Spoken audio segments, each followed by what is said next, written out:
Hello दोस्तों, स्वागत है आपका मेरे यूट्यूब चैनल परीक्षा प्लान में। तो कैसे हैं आप लोग? आई होप अच्छे होंगे। तो जैसा कि आप लोगों को पता है कि केवीएस और एनवीएस का जो आपका एग्जाम है, बहुत ही कम समय अब शेष बचा हुआ है। तो इस अंतिम समय में आपको प्रीवियस ईयर के सभी क्वेश्चन तो जरूर ही पढ़ लेने चाहिए। मैंने पहले भी प्रीवियस ईयर के सभी क्वेश्चन करवाए हैं, लेकिन आज की वीडियो में मैं सभी प्रीवियस ईयर के क्वेश्चन एक साथ लेकर आई हूँ। तो चलिए आज की वीडियो को शुरू करते हैं। इस वीडियो में मैंने 100 प्रश्न लिए हैं। तो प्रयास किया है कि पीआरटी के और टीजीटी के जितने भी पेपर हुए हैं, उन सभी के प्रीवियस ईयर के क्वेश्चन मैंने इस वीडियो में साथ ले लिए हैं। यानी कि 2023 वाले ये प्रश्न है, ये भी ध्यान रखिएगा। जो 2023 में पेपर हुए हैं, वो वाले सभी प्रश्न मैं लेकर आई हूँ। तो चलिए आज के वीडियो को शुरू करते हैं। वीडियो देखने के बाद यदि आपको अच्छा लगे, हेल्पफुल लगे, तो वीडियो को लाइक और शेयर कीजिएगा। और यदि आप चैनल पर नए हैं तो चैनल को सब्सक्राइब कर लीजिए। तो चलिए शुरू करते हैं। पहला प्रश्न दिया गया है। प्रश्नों की संख्या ज्यादा है, जल्दी जल्दी से प्रश्नों को देखेंगे।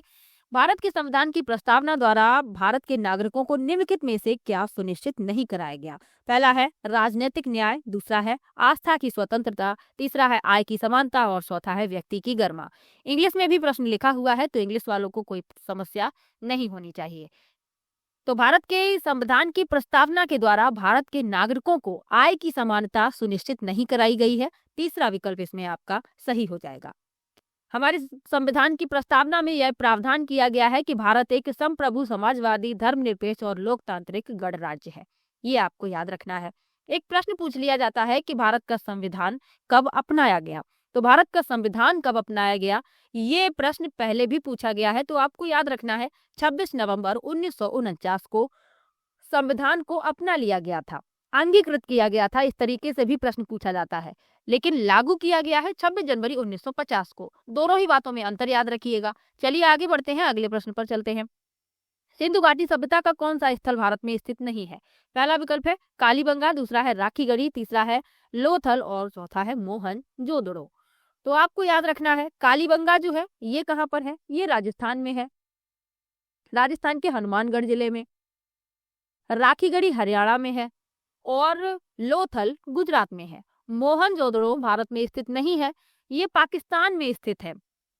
पाकिस्तान के सिंध प्रांत में एक पुरातात्विक स्थल है।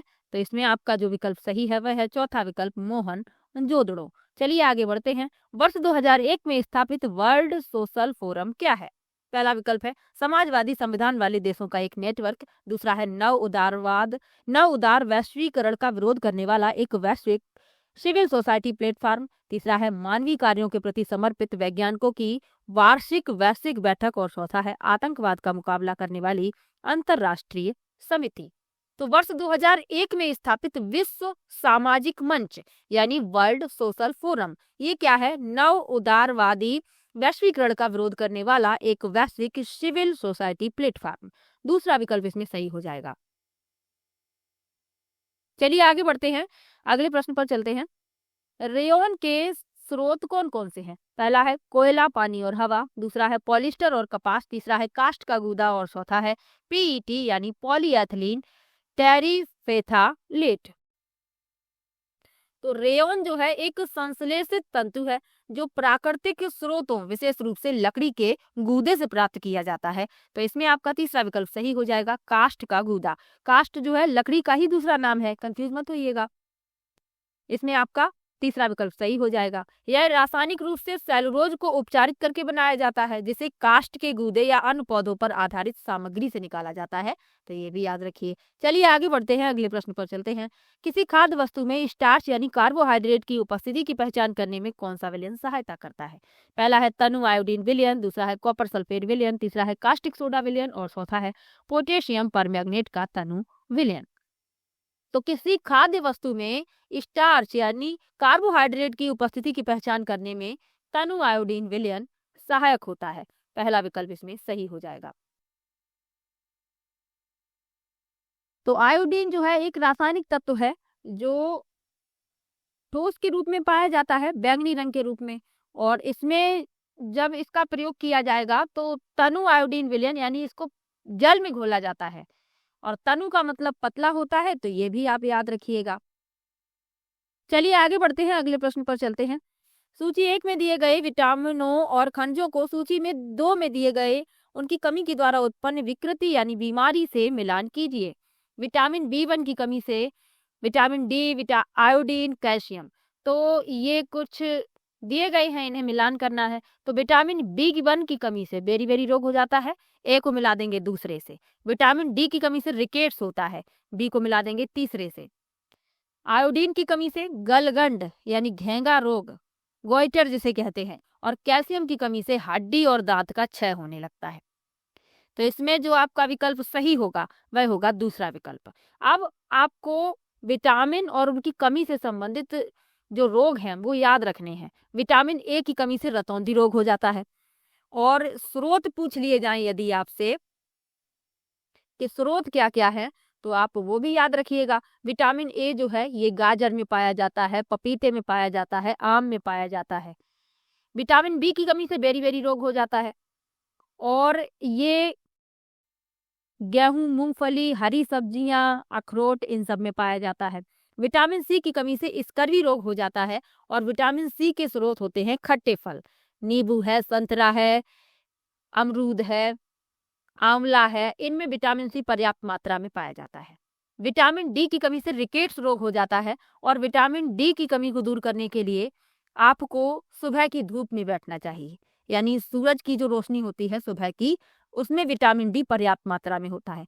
इसके अलावा मछली है, अंडे है, दूध है, और डेयरी उत्पाद भी विटामिन डी से भरपूर होते हैं। विटामिन ई की कमी से वांझपन हो जाता है, तंत्रिका और मांसपेशियों की समस्याएं होती हैं। विटामिन ई किस में पाया जाता है? सूरजमुखी के बीज में पाया जाता है, अंडों में पाया जाता है, बादाम में पाया जाता है। और विटामिन के, इससे इसकी कमी से क्या होता है? खून का थक्का नहीं जमता, और ये हरी पत्तेदार सब्जियों में, पालक में, गोभी, सोयाबीन, इन सब में पाया जाता है। तो ये आपको याद रखने हैं। ये प्रश्न जो है विटामिन से संबंधित सभी प्रतियोगी परीक्षाओं में पूछ लिया जाता है। चलिए आगे बढ़ते हैं, अगले प्रश्न पर चलते हैं। निम्नलिखित में से कौन सा मूल अधिकार संविधान द्वारा केवल भारत के नागरिकों को गारंटी कराया गया है? पहला है विधि के समक्ष समानता, दूसरा है अभिव्यक्ति की स्वतंत्रता, तीसरा है जीवन और दैहिक स्वतंत्रता, और चौथा है अपने विरुद्ध गवाह बनने हेतु बाध्य किए जाने से संरक्षण। तो हमें वह बताना है जो सिर्फ भारत के नागरिकों को गारंटी कराया गया है।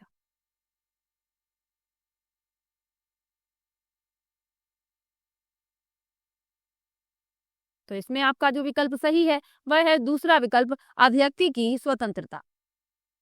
दूसरा विकल्प इस प्रश्न का उत्तर हो जाएगा।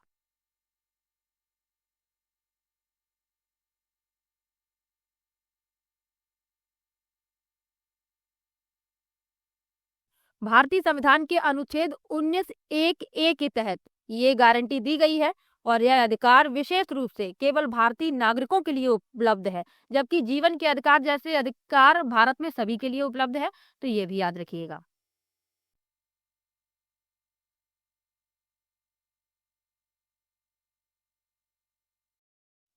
एक प्रश्न पूछ लिया जाता है कि कौन सा अनुच्छेद अस्पृश्यता से संबंधित है, तो आपको याद रखना है अनुच्छेद 17। अनुच्छेद 17 जो है अस्पृश्यता को समाप्त करता है, और इसके किसी भी रूप में अभ्यास को दंडनीय अपराध बताता है। तो ये आपको याद रखना है, क्योंकि ये भी प्रश्न कई बार पूछ लिया जाता है। चलिए आगे बढ़ते हैं। अगला प्रश्न है हड़प्पा का प्राचीन शहर किस नदी के किनारे बनाया गया था? पहला है रावी, दूसरा है सतलुज, तीसरा है कोसी, और चौथा है मीरा। तो आपको बताना है कि किस नदी के किनारे हड़प्पा का प्राचीन शहर बनाया गया था, तो वह है रावी। पहला विकल्प इसमें आपका सही हो जाएगा। हड़प्पा का प्राचीन शहर रावी नदी के किनारे बनाया गया था। प्राचीन सिंधु घाटी सभ्यता के प्रमुख शहरों में से हड़प्पा रावी नदी के तट पर बनाया गया था। हड़प्पा के खंडहर वर्तमान पाकिस्तान में पंजाब प्रांत के साहिवाल शहर के पास स्थित है। तो ये आपको याद रखना है। चलिए आगे बढ़ते हैं। एक प्रश्न पूछ लिया जाता है कि हड़प्पा की खोज किसने की? तो दयाराम साहनी द्वारा खोजा जाने वाला यह पहला सिंधु स्थल था। तो ये आपको याद रखना है। चलिए आगे बढ़ते हैं। भारत में परिवारों को खाद्य सुरक्षा प्रदान करने हेतु 2013 में बनाए गए राष्ट्रीय सुरक्षा अधिनियम के बारे में कौन सा कथन सही है? पहला है खाद्य सुरक्षा के लिए 75% ग्रामीण आबादी और 50% शहरी आबादी को पात्र परिवारों के रूप में वर्गीकृत किया गया। दूसरा है खाद्य सुरक्षा के लिए 50% ग्रामीण आबादी और 50% शहरी आबादी को पात्र परिवारों के रूप में वर्गीकृत किया गया है। तीसरा है खाद्य सुरक्षा के लिए 50% ग्रामीण आबादी और 75% शहरी आबादी को पात्र परिवारों के रूप में वर्गीकृत किया गया। और चौथा है इस अधिनियम के अंतर्गत शहरी और ग्रामीण भेद पात्रता संबंधी मानदंड नहीं है। तो संसद द्वारा पारित राष्ट्रीय खाद्य सुरक्षा अधिनियम 2013 को सरकार द्वारा 10 सितंबर 2013 को अधिसूचित किया गया। तो इसमें आपका पहला विकल्प सही है। खाद्य सुरक्षा के लिए 75% ग्रामीण आबादी और 50% शहरी आबादी को पात्र परिवारों के रूप में वर्गीकृत किया गया। चलिए आगे बढ़ते हैं। निम्नलिखित में से कौन सा पौधा अलैंगिक उत्पत्ति के माध्यम से अपनी उपज पैदा नहीं करता? पहला है गन्ना, दूसरा है आलू, तीसरा है आम और चौथा है गुलाब। तो पौधों में दो प्रकार से जनन होता है, लैंगिक और अलैंगिक। अब इसमें पूछा गया है कि कौन सा पौधा अलैंगिक उत्पत्ति के माध्यम से अपनी उपज पैदा नहीं करता है, तो वह है आम। तीसरा विकल्प सही हो जाएगा। गन्ना जो होता है, जब खेत में गन्ना लगाया जाता है तो गन्ने काट कर ही लगाए जाते हैं। आलू भी है, जब आलू खेत में लगाए जाते हैं तो आलू ही बोए जाते हैं। और गुलाब की लकड़ी को आप काट कर कहीं पर भी लगा देते हैं तो वह नया पौधा बन जाती है। लेकिन आम जो है, इसके बीजों को बोया जाता है तब एक पौधा बनता है और पौधे से बड़ा पेड़ बन जाता है। तो आम में अलैंगिक उत्पत्ति के माध्यम से जनन नहीं होता है। तो तीसरा विकल्प इस प्रश्न का उत्तर हो जाएगा। चलिए आगे बढ़ते हैं। मछली जैसे जलीय जंतुओं द्वारा उत्सर्जित अपशिष्ट रसायन क्या है? पहला है अमोनिया, दूसरा है यूरिया, तीसरा है यूरिक एसिड और चौथा है क्रेटिनिन। तो मछली जैसे जलीय जंतुओं द्वारा उत्सर्जित अपशिष्ट रसायन क्या है? अमोनिया। पहला विकल्प सही हो जाएगा। अमोनिया जो है एक जहरीला यौगिक होता है जो मछली और अन्य जलीय जीवों के शरीर में प्रोटीन उपापचय के उप उत्पाद के रूप में उत्पन्न होता है। तो ये आपको याद रखना है। चलिए आगे बढ़ते हैं। भारत में राष्ट्रीय दुग्ध दिवस कब मनाया जाता है? पहला है 1 नवंबर, दूसरा है 15 नवंबर, तीसरा है 20 नवंबर और चौथा है 26 नवंबर। तो भारत में राष्ट्रीय दुग्ध दिवस ये कब मनाया जाता है? ये मनाया जाता है 26 नवंबर को। और इस दिन डॉक्टर वर्गीज कुरियन की जयंती होती है और उन्हीं की जयंती के दिन को राष्ट्रीय दुग्ध दिवस के रूप में मनाया जाता है। तो चौथा विकल्प सही हो जाएगा। जो डॉक्टर वर्गीज कुरियन थे, ये श्वेत क्रांति के जनक के रूप में भी जाने जाते हैं। तो ये भी आपको याद रखना है। 1 नवंबर को क्या मनाया जाता है? 1 नवंबर को विश्व शाकाहारी दिवस मनाया जाता है, ये भी याद रखिएगा। चलिए आगे बढ़ते हैं। और 20 नवंबर को क्या मनाया जाता है? तो 20 नवंबर को संयुक्त राष्ट्र द्वारा मान्यता प्राप्त इस दिन का उद्देश्य अंतर्राष्ट्रीय एकजुटता, जागरूकता और दुनिया भर में बच्चों के कल्याण में सुधार को बढ़ावा देना है। चलिए आगे बढ़ते हैं, अगले प्रश्न पर चलते हैं। भारत के संविधान द्वारा निम्नलिखित में से किसी एक मूल अधिकार के रूप में गारंटी नहीं कराया गया? पहला है दैहिक स्वतंत्रता, दूसरा है निःशुल्क विधिक सहायता, तीसरा है संवैधानिक उपचार और चौथा है व्यवसाय की स्वतंत्रता। तो किसे मूल अधिकार के रूप में गारंटी नहीं कराया गया है, ये पूछा जा रहा है।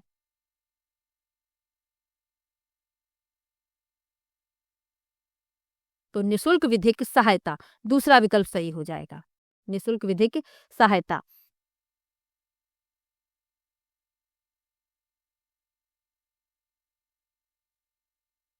चलिए आगे बढ़ते हैं। भारत में राज्य राजमार्गों का रखरखाव किसके द्वारा किया जाता है? पहला है भारतीय राष्ट्रीय राजमार्ग प्राधिकरण, दूसरा है केंद्रीय लोक निर्माण विभाग, तीसरा है राज्य लोक निर्माण विभाग और चौथा है नगर निगम परिषदें। तो इसमें आपका तीसरा विकल्प सही हो जाएगा। इसके पहले भी 100 क्वेश्चन वाली वीडियो आ चुकी है, यदि आपने नहीं देखी है तो देख लीजिए, उसमें भी मैंने महत्वपूर्ण प्रश्न लिए हैं। चलिए आगे बढ़ते हैं। लेकिन उसमें प्रीवियस ईयर के कुछ क्वेश्चन लिए हैं, लेकिन ये वाली वीडियो पूरी वीडियो प्रीवियस ईयर के क्वेश्चन पर आधारित है।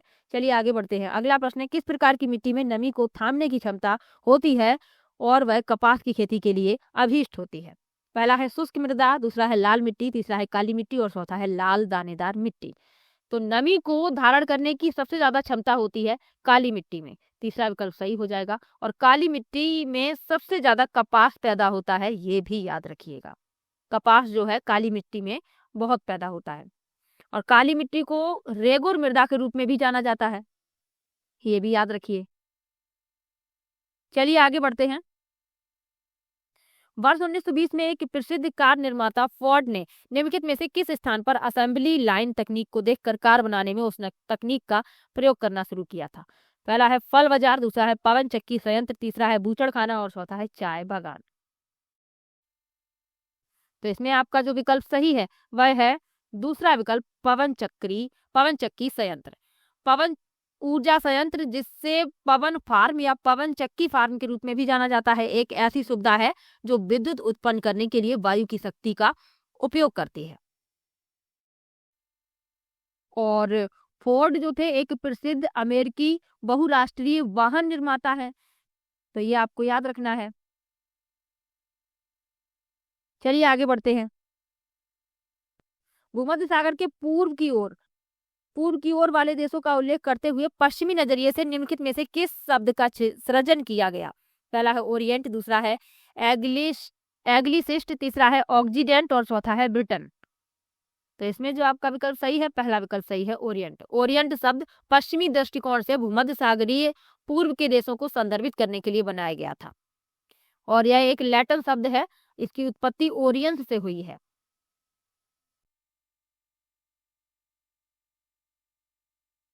अगला प्रश्न है सूची 1 में दिए गए सूचक का सूची 2 में अम्लीय विलयन में मिलाने पर आने वाले रंग से मिलान कीजिए। तो लिटमस पेपर जो होते हैं ये एक प्रकार के सूचक हैं जो यह निर्धारित करने के लिए उपयोग किए जाते हैं कि कोई पदार्थ अम्लीय है या क्षारीय। तो इसमें पूछा गया है अम्लीय माध्यम में लिटमस पेपर का रंग। तो जब नीला लिटमस पेपर किसी अम्लीय विलयन के संपर्क में आता है तो वह लाल हो जाता है, तो लिटमस पेपर हो जाएगा लाल। तीसरे से मिला देंगे तो ए का हो गया तीसरा। हल्दी जो है अम्लीय माध्यम में पीली ही रहती है। चीनी गुलाब की पत्तियां गहरा गुलाबी यानी मैजेंटा रंग की हो जाती हैं और फिनोप्थिलीन ये रंगहीन रहता है। तो इसमें आपका जो विकल्प सही है वह तीसरा विकल्प सही हो जाएगा। चलिए आगे बढ़ते हैं। लिखा है भारत के संविधान के द्वारा किस वर्ग के लिए निःशुल्क और अनिवार्य शिक्षा के अधिकार को एक मूल अधिकार के रूप में गारंटी दी गई है? तो ये प्रश्न पहले भी लिया है, आपको याद रखना है 6 से 14 वर्ष तक की आयु के सभी बच्चे। तीसरा विकल्प सही हो जाएगा। चलिए आगे बढ़ते हैं, अगले प्रश्न पर चलते हैं।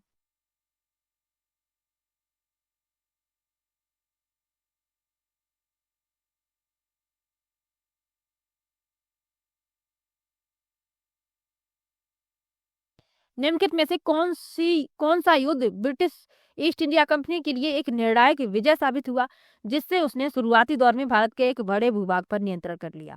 पहला है पानीपत का तीसरा युद्ध, दूसरा है हल्दी घाटी का युद्ध, तीसरा है प्लासी का युद्ध और चौथा है तराइन का युद्ध। तो इसमें आपका जो विकल्प सही है वह है तीसरा विकल्प प्लासी का युद्ध।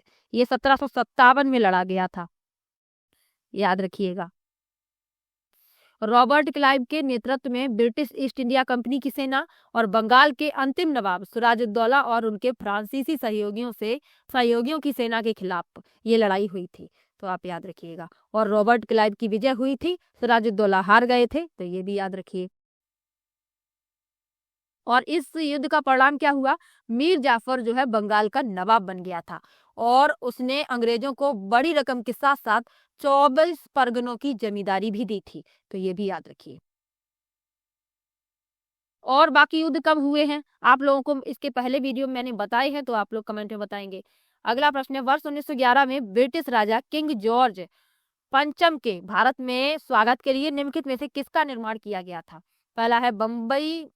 पहला है कलकत्ता में चौरंगी लेन, दूसरा है बंबई में गेटवे ऑफ इंडिया, तीसरा है कलकत्ता में ओल्ड फोर्ट घाट और चौथा है मद्रास में व्हाइट टाउन। तो इसमें आपका दूसरा विकल्प सही है। 1911 में ब्रिटिश राजा किंग जॉर्ज पंचम के भारत में स्वागत के लिए बंबई में गेटवे ऑफ इंडिया का निर्माण किया गया था। दूसरा विकल्प सही है।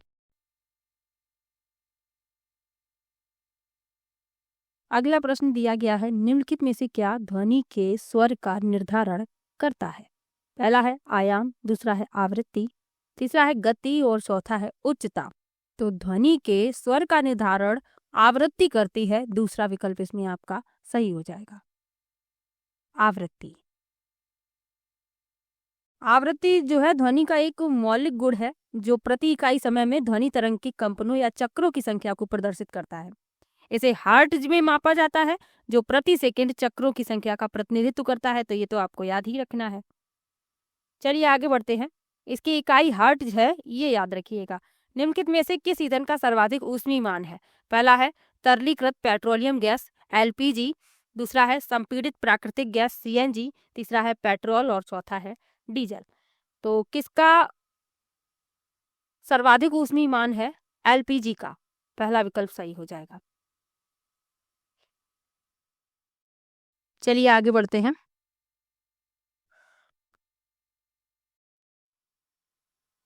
भारत सरकार द्वारा विश्व मात्स्यिकी दिवस कब मनाया जाता है? पहला विकल्प है 26 नवंबर, दूसरा विकल्प है 21 नवंबर, तीसरा है 26 अक्टूबर और चौथा है 1 अक्टूबर।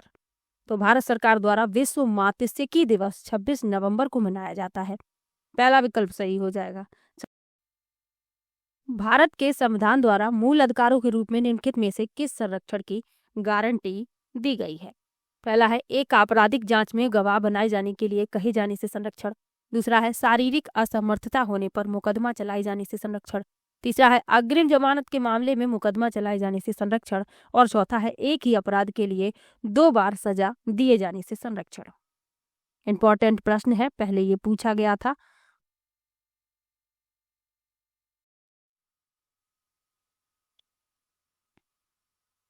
तो इसमें आपका चौथा विकल्प सही हो जाएगा।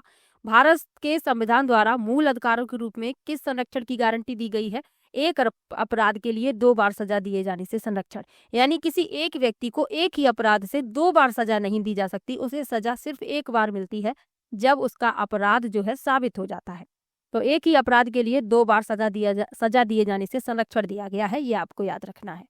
अगला प्रश्न है, स्वतंत्रता के बाद कराची बंदरगाह का पाकिस्तान में चले जाने से हुई हानि की क्षतिपूर्ति के लिए विकसित किए जाने वाला पहला बंदरगाह कौन सा था? पहला है मुंबई स्थित जवाहरलाल नेहरू बंदरगाह, दूसरा विकल्प है गोवा स्थित मारमगाओ बंदरगाह, तीसरा है कच्छ स्थित कांडला बंदरगाह और चौथा है हल्दिया स्थित हल्दिया बंदरगाह। तो स्वतंत्रता के बाद कराची बंदरगाह पाकिस्तान के हिस्से में आ गया, तो इसकी क्षतिपूर्ति के लिए कच्छ में कांडला बंदरगाह विकसित किया गया। तीसरा विकल्प इसमें सही हो जाएगा। कांडला बंदरगाह को दीनदयाल बंदरगाह के रूप में भी जाना जाता है, तो ये भी याद रखिएगा।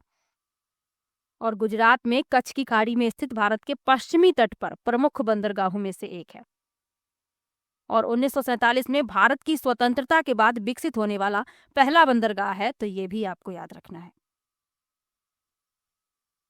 और विकल्प लिखे हुए हैं, जवाहरलाल नेहरू बंदरगाह ये मुंबई में ही है, सबके स्थान लिखे हुए हैं, तो आपको और विकल्प में परेशानी नहीं होनी चाहिए। सभी बंदरगाह जो लिखे हुए हैं उनके स्थान भी लिखे हुए हैं कि वो कहाँ पर स्थित है। चलिए आगे बढ़ते हैं। बांगर और खादर किस प्रकार की मिट्टी है? पहला विकल्प है जलोढ़, दूसरा है काली, तीसरा है पीली और चौथा है शुष्क। तो बांगर और खादर ये जलोढ़ मिट्टियां हैं। पहला विकल्प सही हो जाएगा। कुछ प्रश्नों की डिटेल लिखी हुई है तो पढ़ लीजिए। जलोढ़ मिट्टी वह मिट्टी होती है जो नदियों द्वारा बहा कर लाई गई गाद, रेत और चिकनी मिट्टी के जमा होने से बनती है। यह बहुत उपजाऊ होती है और मुख्य रूप से नदियों के किनारे, बाढ़ के मैदानों और डेल्टा में पाई जाती है, जिससे यह भारत के उत्तरी मैदानों और तटीय क्षेत्रों में खेती के लिए बहुत महत्वपूर्ण है। 2 प्रकार की होती है जलोढ़ मिट्टी, एक खादर और दूसरी बांगर। खादर जो होती है ये नई जलोढ़ मिट्टी होती है जो हर साल बाढ़ के पानी से जमा होती है और बांगर जो होती है ये पुरानी मिट्टी होती है जो बाढ़ के मैदानों में थोड़ी ऊंची होती है। तो ये आपको याद रखना है। अगला प्रश्न है, निम्नलिखित में से कौन ब्रेटन वुड्स इंस्टीट्यूशन है? पहला विकल्प है अंतर्राष्ट्रीय मुद्रा कोष, दूसरा है विश्व व्यापार संगठन, तीसरा है अंतर्राष्ट्रीय श्रम संगठन और चौथा है अंतर्राष्ट्रीय पुनर्निर्माण और विकास बैंक। तो ब्रेटन वुड्स इंस्टीट्यूशन कौन से हैं? अंतर्राष्ट्रीय मुद्रा कोष और अंतर्राष्ट्रीय पुनर्निर्माण विकास बैंक। ए और डी दूसरा विकल्प इसमें आपका सही हो जाएगा। इसके बारे में थोड़ा सा डिटेल में लिखा हुआ है।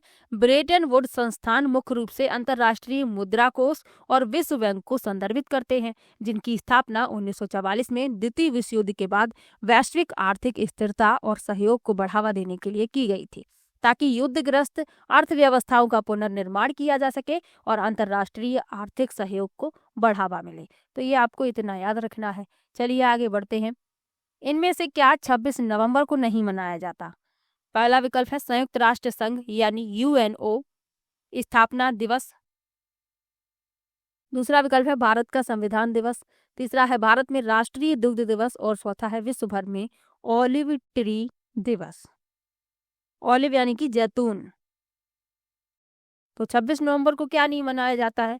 संयुक्त राष्ट्र संघ स्थापना दिवस, यानी यूनाइटेड नेशंस ऑर्गेनाइजेशन। इसकी स्थापना हुई थी 24 अक्टूबर 1945 को।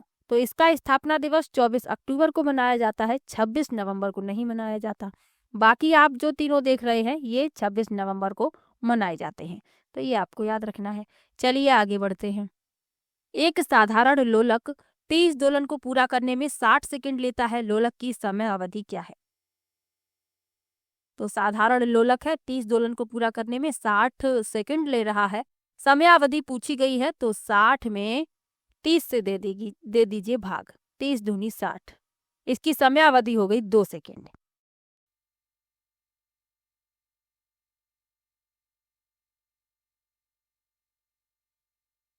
चलिए आगे बढ़ते हैं।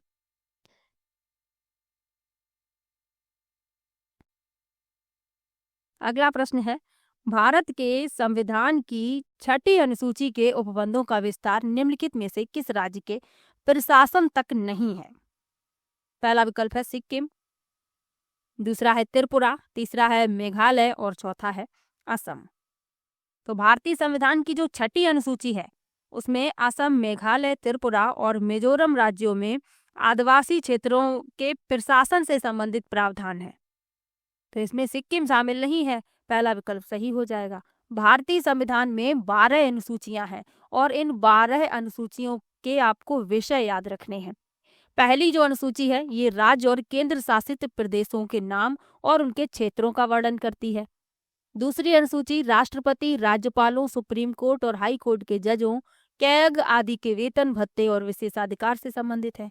तीसरी अनुसूची विभिन्न पदाधिकारियों, मंत्री, सांसद, जज आदि द्वारा ली जाने वाली शपथ और प्रतिज्ञान के प्रारूपों से संबंधित है। यानी पहली में राज्य और केंद्र शासित प्रदेश के नाम है और उनके क्षेत्रों का वर्णन, दूसरे में राष्ट्रपति, राज्यपालों, सुप्रीम कोर्ट, हाई कोर्ट के जजों और कैग आदि के वेतन, भत्ते और विशेषाधिकार, तीसरे में विभिन्न पदाधिकारियों जो और पदाधिकारी हैं उनके द्वारा ली जाने वाली शपथ और प्रतिज्ञान के प्रारूप, चौथी में राज्यसभा में सीटों के आवंटन से संबंधित है चौथी अनुसूची राज्यों और केंद्र शासित प्रदेशों के लिए। पांचवी अनुसूची अनुसूचित क्षेत्रों और अनुसूचित जनजातियों के प्रशासन और नियंत्रण से संबंधित प्रावधान से संबंधित है। तो ये याद रखिएगा, पूछ लिया जाता है 5वीं अनुसूची और 6वीं अनुसूची, ये आपको याद रखना है। आपका जो प्रश्न है वह 6वीं अनुसूची से संबंधित है। 6वीं अनुसूची में असम, मेघालय, त्रिपुरा और मिजोरम, ये चारों राज्यों के नाम आपको याद रखने हैं। तो इन राज्यों के जनजातीय क्षेत्रों के प्रशासन से संबंधित है। 7वीं अनुसूची केंद्र और राज्यों के बीच शक्तियों के बंटवारे से संबंधित है। इसमें संघ सूची, राज्य सूची और समवर्ती सूची है। 8वीं अनुसूची संविधान द्वारा मान्यता प्राप्त भाषाओं की सूची है और भाषाओं की संख्या कितनी है? 22। 9वीं अनुसूची कुछ अधिनियमों और विनियमों का सत्यापन करती है। 10वीं अनुसूची दल बदल विरोधी कानून से संबंधित है। तो 10वीं है तो ट्रिक याद रखिए, 10वीं दल बदल विरोधी कानून। 11वीं अनुसूची पंचायतों की शक्तियों, अधिकार और जिम्मेदारियों से संबंधित है और 12वीं नगर पालिकाओं की शक्तियों, अधिकार और जिम्मेदारियों से संबंधित है। अब जो 10वीं अनुसूची है ये 52वें संशोधन द्वारा 1985 में जोड़ी गई, 11वीं अनुसूची 73वें संशोधन द्वारा 1992 में जोड़ी गई और 12वीं अनुसूची 74वें संशोधन द्वारा 1992 में जोड़ी गई। तो ये आपको इतना और याद रखना है साथ में। चलिए आगे बढ़ते हैं, अगले प्रश्न पर चलते हैं। The declaration of the rights of man and citizen, पुरुष और नागरिक के अधिकारों की घोषणा किस क्रांति से संबंधित है जिसे बाद में उस देश के संविधान में शामिल किया गया? पहला विकल्प है रूसी क्रांति, दूसरा है अमेरिकी क्रांति, तीसरा है फ्रांसीसी क्रांति और चौथा है अंग्रेजी क्रांति। तो इसमें आपका तीसरा विकल्प सही है, फ्रांसीसी क्रांति। मानवाधिकारों और नागरिकों की घोषणा फ्रांसीसी क्रांति का एक मौलिक दस्तावेज है जो राज्य के सभी वर्गों के व्यक्तिगत और सामूहिक अधिकारों को सार्वभौमिक रूप से परिभाषित करता है। अब इन क्रांतियों के बारे में थोड़ा सा डिटेल में जान लीजिए। रूसी क्रांति के बारे में जान लीजिए, ये 1917 में हुई थी जिसमें 2 मुख्य चरण थे। फरवरी क्रांति 1917 जिसने जार निकोलस द्वितीय के शासन का अंत किया और एक अस्थायी सरकार बनाई, और अक्टूबर क्रांति 1917 जब व्लादिमीर लेनिन के नेतृत्व में बोल्शेविकों ने सत्ता संभाली और सोवियत संघ की नींव रखी। आगे बढ़ते हैं, जो आपके विकल्प दिए गए हैं उनके बारे में लिखा हुआ है। अमेरिकी क्रांति 1775 से 1773 तक चली, जो 19 अप्रैल 1775 को लेक्सिंगटन और कॉनकॉर्ड की लड़ाई से शुरू हुई और 1783 में पेरिस की संधि के साथ समाप्त हुई, जब ब्रिटेन ने संयुक्त राज्य अमेरिका की स्वतंत्रता को मान्यता दी।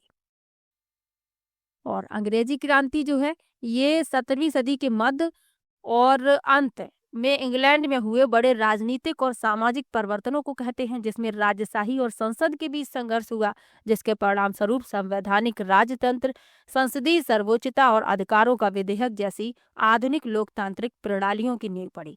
इसमें चार्ल्स प्रथम को फांसी और जेम्स द्वितीय को हटाने जैसी घटनाएं हुई और इसने अमेरिकी क्रांति को भी प्रेरित किया।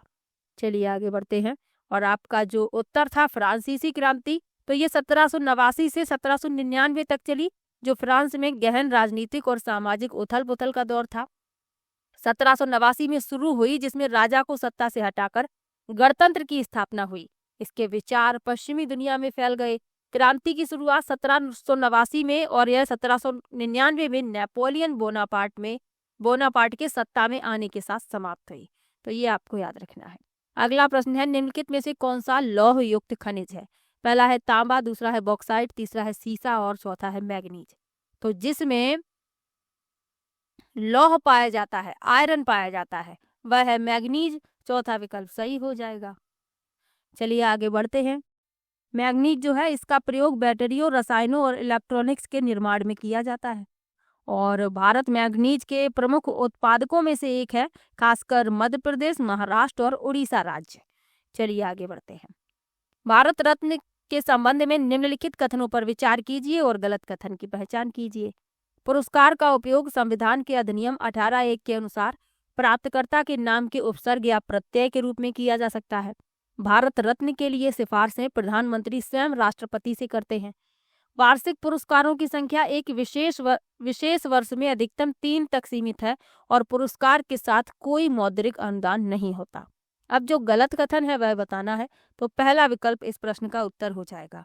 भारत रत्न पुरस्कार को प्राप्तकर्ता के नाम के उपसर्ग या प्रत्यय के रूप में उपयोग नहीं किया जा सकता। भारत का संविधान नागरिकों के नामों में कोई उपाधि जोड़ने की अनुमति नहीं देता। बाकी तीनों सही लिखे हुए हैं। अब इनके बारे में, भारत रत्न के बारे में थोड़ा सा डिटेल में जान लीजिए, क्योंकि ये टॉपिक आपके एग्जाम के लिए महत्वपूर्ण है। 2023 में जो पेपर हुए हैं तो उसमें इस प्रश्न को पूछा गया है, कई बार पूछा गया है। ऑनलाइन पेपर हुआ था, तो ऑनलाइन जब पेपर होते हैं तो कई पेपर होते हैं और कई दिनों में परीक्षा संपन्न होती है। तो ये वाला प्रश्न जो है लगभग सभी परीक्षाओं में पूछा गया है। टीजीटी में भी पूछा गया है और पीआरटी वाले पेपर में भी पूछा गया है, केवीएस के। तो भारत रत्न भारत का सर्वोच्च नागरिक सम्मान है, जिसे मानव प्रयास के किसी भी क्षेत्र में असाधारण सेवा या उच्चतम क्रम के प्रदर्शन के लिए दिया जाता है। इसकी स्थापना 1954 में हुई और ये आप याद कर लीजिए। इसकी स्थापना 1954 में हुई है। यह कला, साहित्य, विज्ञान और सार्वजनिक सेवा जैसे क्षेत्रों में देश के लिए उत्कृष्ट योगदान को मान्यता देता है, जिसमें किसी भी जाति, व्यवसाय या लिंग के व्यक्ति पात्र होते हैं। एक पदक और राष्ट्रपति द्वारा हस्ताक्षरित प्रमाण पत्र के साथ आता है, यानी कि एक पदक दिया जाता है और राष्ट्रपति द्वारा हस्ताक्षरित एक प्रमाण पत्र, लेकिन इसमें कोई मौद्रिक अनुदान नहीं होता, यानी कि कोई मौद्रिक पुरस्कार शामिल नहीं होता। ये आपको याद रखना है। यह देश के सबसे प्रतिष्ठित सम्मानों में से एक है, जिसके बाद पद्म पुरस्कार आते हैं। तो सर्वोच्च नागरिक सम्मान है, स्थापना 1954 में हुई और कोई भी मौद्रिक अनुदान नहीं दिया जाता। एक पदक और राष्ट्रपति द्वारा हस्ताक्षरित प्रमाण पत्र दिया जाता है। चलिए आगे बढ़ते हैं। पादाब क्या है? पहला है यह अमीबा की कोशिका झिल्ली है। दूसरा है यह अमीबा के चलने और भोजन को पकड़ने के लिए अंगुली जैसी प्रक्षेपी है। तीसरा है यह अमीबा की भोजन रसधानी है और चौथा है ये पाचक रस है जो अमीबा की भोजन रसधानी में स्रावित होते हैं। तो पादाब जो है यह अमीबा की चलने और भोजन को पकड़ने के लिए अंगुली जैसी प्रक्षेपी है। दूसरा विकल्प सही हो जाएगा। अब अमीबा के बारे में भी जान लीजिए और पादप के बारे में भी। अमीबा जो है एक कोष की जीव है, सूक्ष्म और एक कोष की जीव है, जिसका कोई निश्चित आकार नहीं होता, यह लगातार अपना रूप बदलता रहता है।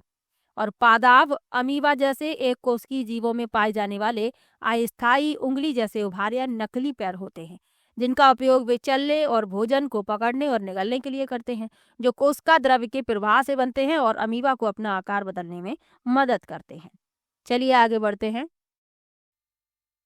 समुद्री जल से लवण प्राप्त करने में प्रयुक्त निम्नलिखित पृथक्करण प्रक्रिया कौन सी है?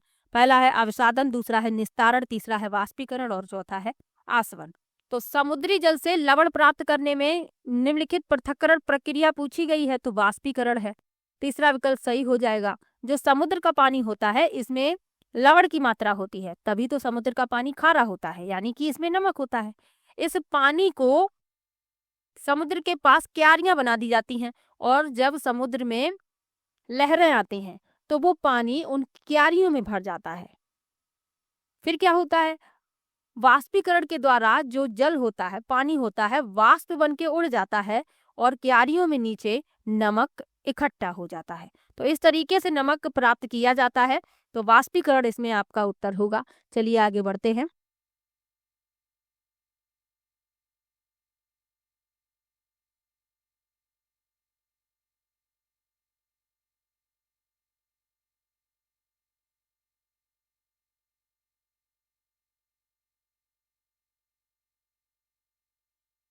अगला प्रश्न दिया गया है, भारत के संविधान के अंतर्गत राज्य के नीति निर्देशक तत्वों में निम्नलिखित में से कौन शामिल नहीं है? पहला है अंतर्राष्ट्रीय शांति को बढ़ावा देना, दूसरा है हिंसा को शपथ पूर्वक त्यागना, तीसरा है वैज्ञानिक स्वभाव का विकास करना और चौथा है राष्ट्रगान का सम्मान करना। तो पूछा गया है कि नीति निर्देशक तत्वों में निम्नलिखित में से कौन शामिल है? तो अंतर्राष्ट्रीय शांति को बढ़ावा देना, पहला विकल्प सही हो जाएगा। नीति निर्देशक तत्वों के बारे में थोड़ा सा जान लीजिए। नीति निर्देशक तत्व भारतीय संविधान के भाग 4 अनुच्छेद 36 से 51 में वर्णित दिशा निर्देशों का एक समूह है, जो राज्य को कानून और नीतियां बनाते समय मार्गदर्शक का काम करते हैं, ताकि भारत में सामाजिक, आर्थिक, लोकतंत्र और एक कल्याणकारी राज्य की स्थापना हो सके। हालांकि इन्हें अदालत में लागू नहीं किया जा सकता। ये सिद्धांत नागरिकों के कल्याण, न्याय और समानता पर केंद्रित हैं और गांधीवादी व उदारवादी विचारधाराओं से प्रेरित हैं, जैसे समान काम के लिए समान वेतन, ग्राम पंचायतों का गठन और न्यायपालिका को कार्यपालिका से अलग करना। तो आपको भाग और अनुच्छेद याद रखने हैं। चलिए आगे बढ़ते हैं। खेती काटना और जलाना विधि क्या है? यानी कर्तन और दहन कृषि, स्थानांतरित कृषि, झूम खेती, ये एक ही खेती के एक ही कृषि के नाम है। तो इसमें आपका पहला विकल्प सही हो जाएगा। खेती काटना और जलाना क्या है? झूम खेती है। झूम खेती के बारे में याद रखिएगा, भारत के पूर्वोत्तर राज्यों में ये खेती की जाती है। झूम खेती के बारे में यहाँ पर लिखा हुआ है, झूम खेती एक आदिम और स्थानांतरित कृषि प्रणाली है, जिसमें जंगलों के पेड़ों और वनस्पतियों को काटकर जलाया जाता है और उस राख से उपजाऊ बनी मिट्टी पर कुछ साल के लिए खेती की जाती है। जब खेती हो जाती है तो उस मिट्टी की उर्वरा शक्ति कैसी हो जाती है? कम हो जाती है। फिर उस जमीन को छोड़ दिया जाता है और जंगल के दूसरे हिस्से में यही प्रक्रिया दोहराई जाती है, जो भारत के पूर्वोत्तर राज्यों मिजोरम, मणिपुर, मेघालय आदि में प्रचलित है। और इसे कटाई और जला कृषि भी कहते हैं, कर्तन और दहन कृषि कहते हैं, स्थानांतरित कृषि कहते हैं, झूम खेती कहते हैं, बेवर भी इसका नाम है, दाहिया भी कहा जाता है। तो इसके कई नाम हैं, तो ये आपको याद रखना है। और विकल्प लिखे हुए थे जैसे जालो खेती। तो जालो खेती क्या है? कीट प्रबंधन की एक विधि है, जहाँ मुख्य फसल को बचाने के लिए उसके पास कीट आकर्षक फसल लगाई जाती है, जो कीटों को मुख्य फसल के बजाय जाल फसल पर आकर्षित करती है। यानी कि अपनी फसल को बचाने के लिए कीटों को अन्य फसल पर आकर्षित करने के लिए एक फसल लगा दी जाती है, तो मुख्य फसल बच जाती है और कीट दूसरी फसल पर ही आकर्षित होते रहते हैं। शस्य खेती क्या है? सामान्य कृषि है, जिसमें विभिन्न फसलों को उगाना और काटना शामिल है, जैसे अनाज है, दालें हैं, वाणिज्यिक खेती है।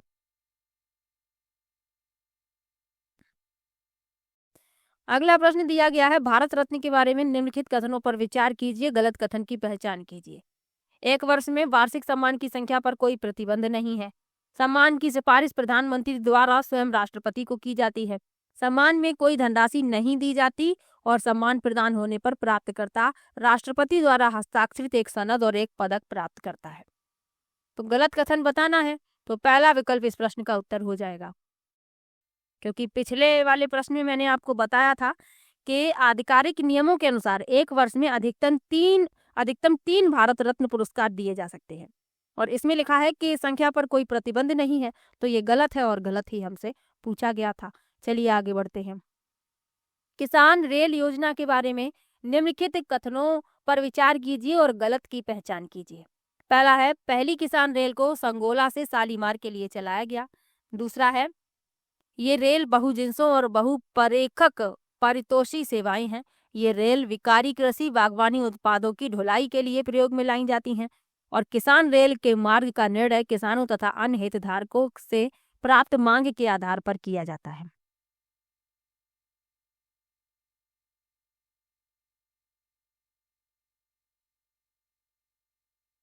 तो पहली किसान रेल जो थी, ये महाराष्ट्र के देवलाली से बिहार के दानापुर के लिए शुरू की गई थी। और पहले ही किसान रेल को इसमें बताया गया है कि संगोला से शालीमार, ये गलत है और हमसे पूछा गया है गलत, तो पहला विकल्प उत्तर हो जाएगा। बाकी तीनों सही लिखे हुए हैं। चलिए आगे बढ़ते हैं। ये आप याद रखिएगा, महाराष्ट्र के देवलाली से बिहार के दानापुर तक के लिए पहली किसान रेल शुरू की गई थी। चलिए आगे बढ़ते हैं। किस प्रकार की मिट्टी हल्की, अच्छी तरह से वातित और शुष्क होती है? पहला है रेतीली मिट्टी, दूसरा है चिकनी मिट्टी, तीसरा है दोमटी मिट्टी और चौथा है चिकनी और दोमटी दोनों तरह की मिट्टियां। तो बात आ जाए कि अच्छी तरह से वातित और शुष्क, तो याद रखिए रेतीली मिट्टी, पहला विकल्प सही हो जाएगा। चलिए आगे बढ़ते हैं। गाजर सब्जी के बारे में कौन सा कथन सही है? पहला है रेशेदार कंद, दूसरा है चूड़ीदार कंद, तीसरा है वायव कंद और चौथा है संग्रहण कंद।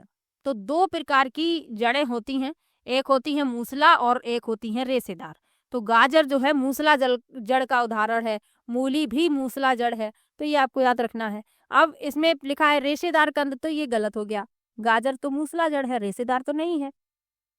दूसरा लिखा है चूड़ीदार कंद, ये सही है। वायव कंद ये गलत है। संग्रहण कंद ये सही है। बी और डी सही है, दूसरा विकल्प सही हो जाएगा। जो संग्रहण जड़ें होती हैं, ये पौधे के लिए पोषक तत्वों और पानी का भंडारण करती हैं, जैसे गाजर है, मूली है। आप लोग कमेंट में बताइएगा शकरकंद जड़ है या तना। चलिए आगे बढ़ते हैं। भोजन के पाचन में लार की क्या भूमिका है? पहला है, यह वसा को फैटी एसिड और ग्लिसरॉल में तोड़ता है। दूसरा है, यह स्टार्च को शर्करा में तोड़ता है। तीसरा है, यह प्रोटीन को एमिनो एसिड में तोड़ता है। और चौथा है, यह संश्लिष्ट शर्करा को साधारण शर्करा में तोड़ता है। तो यह स्टार्च को शर्करा में तोड़ता है, दूसरा विकल्प सही हो जाएगा।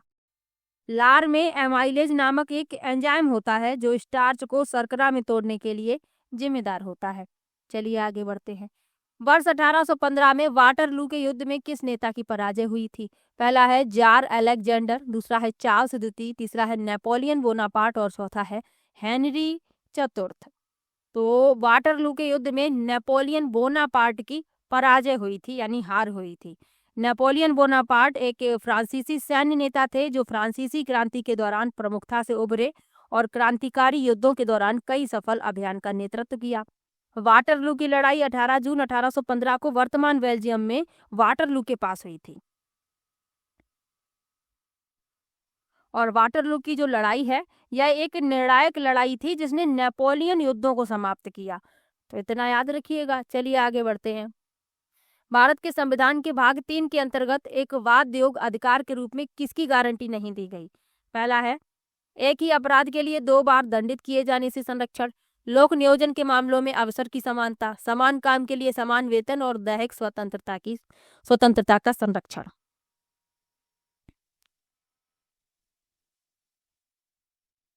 तो भाग 3 के एक वाद योग अधिकार के रूप में किसकी गारंटी नहीं दी गई? तो समान काम के लिए समान वेतन की। तीसरा विकल्प इस प्रश्न का उत्तर हो जाएगा।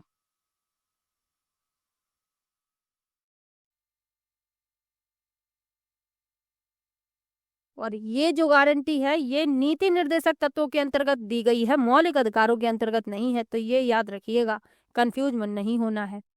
अगला प्रश्न है, बेवर पोडू दाहिया खेती किस प्रकार के भारतीय नाम है?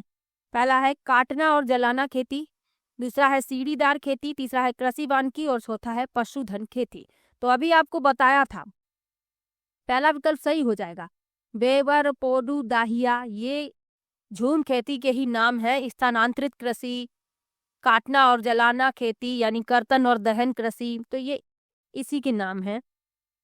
मध्य प्रदेश में इसे वेवर कहा जाता है, आंध्र प्रदेश में पोडू कहा जाता है और ओडिशा में दाहिया कहा जाता है।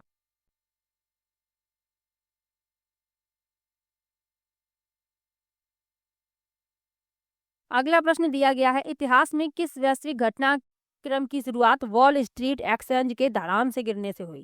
पहला है खाड़ी युद्ध प्रथम, दूसरा है अमेरिकी गृह युद्ध, तीसरा है आर्थिक मंदी द ग्रेट इकोनॉमिक डिप्रेशन और चौथा है तेल का संकट। तो इसमें आपका जो विकल्प सही है वह है तीसरा विकल्प, आर्थिक मंदी। महान आर्थिक मंदी, जिसे महामंदी के रूप में भी जाना जाता है, 1929 में वॉल स्ट्रीट एक्सचेंज के क्रैश के बाद शुरू हुई। यह एक गंभीर विश्वव्यापी आर्थिक मंदी थी जो लगभग एक दशक तक चली और औद्योगिक और गैर औद्योगिक दोनों।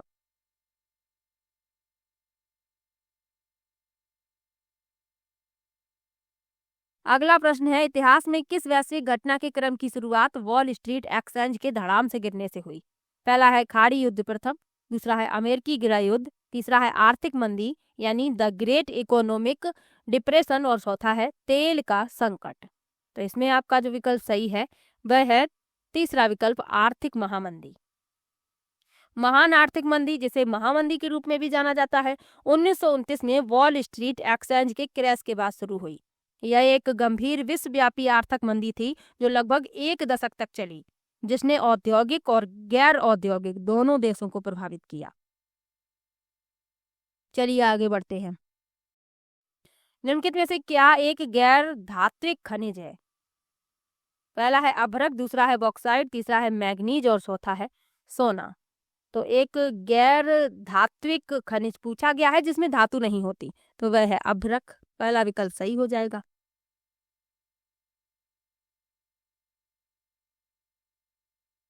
चलिए आगे बढ़ते हैं।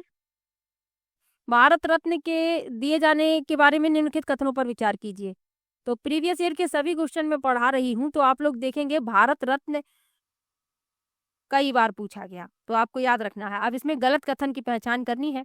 लिखा है, यह सम्मान किसी विशेष क्षेत्र में व्यक्ति की उत्कृष्ट सेवा प्रदर्शन के आधार पर उसके सम्मान में दिया जाता है। दूसरा है, प्रत्येक पुरस्कार विजेता को 1 करोड़ रुपए दिया जाता है। तीसरा है, एक वर्ष में अधिकतम 3 व्यक्तियों को यह सम्मान प्रदान किया जा सकता है। और चौथा है, संविधान के अनुच्छेद 18(1) के अनुसार सम्मानित व्यक्ति अपने नाम के उपसर्ग अथवा प्रत्यय के रूप में इस सम्मान का प्रयोग नहीं कर सकता है। अब मैंने आपको बताया कि यह जो पुरस्कार है इसमें मौद्रिक अनुदान नहीं दिया जाता।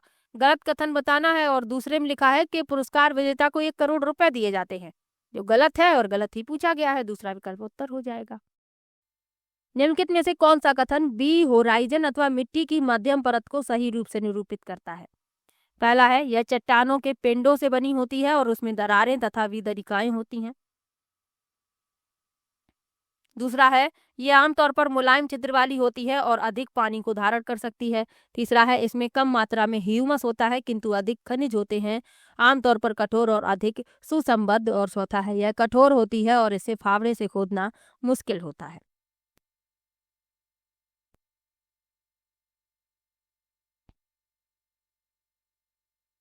तो बी होराइजन अथवा मिट्टी की मध्यम परत के बारे में पूछा गया है, कौन सा कथन सत्य है?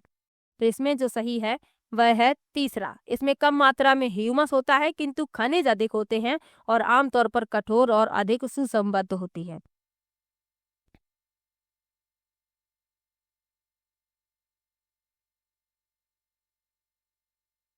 अगला प्रश्न है, अनाज के दानों को उसकी डंडी से अलग करने के लिए किस प्रक्रिया का प्रयोग किया जाता है? पहला है हाथ से चुनकर, दूसरा है पिटाई करके, तीसरा है फटक कर और चौथा है छान कर। तो अनाज के दानों को उसकी डंडी से अलग करना है, पिटाई करके अलग किया जाता है। दूसरा विकल्प सही है। चलिए आगे बढ़ते हैं। चुनकर तो आपको पता ही है, जैसे दाल और चावल में कोई कंकड़ वगैरह होता है तो हाथ से चुनकर उन्हें अलग फेंक दिया जाता है। और जब हल्की अशुद्धियां होती हैं, जैसे गेहूं में भूसा होता है, तो उसे फटक कर निकाल दिया जाता है। और छान कर, जैसे कोई अनाज है, उसमें कोई ऐसी अशुद्धियां हैं जो छोटी हैं लेकिन भारी हैं, फटक कर अलग नहीं हो रही हैं, तो उन्हें छान दिया जाता है। और तरल जो होते हैं उनको भी छाना जाता है। चलिए आगे बढ़ते हैं।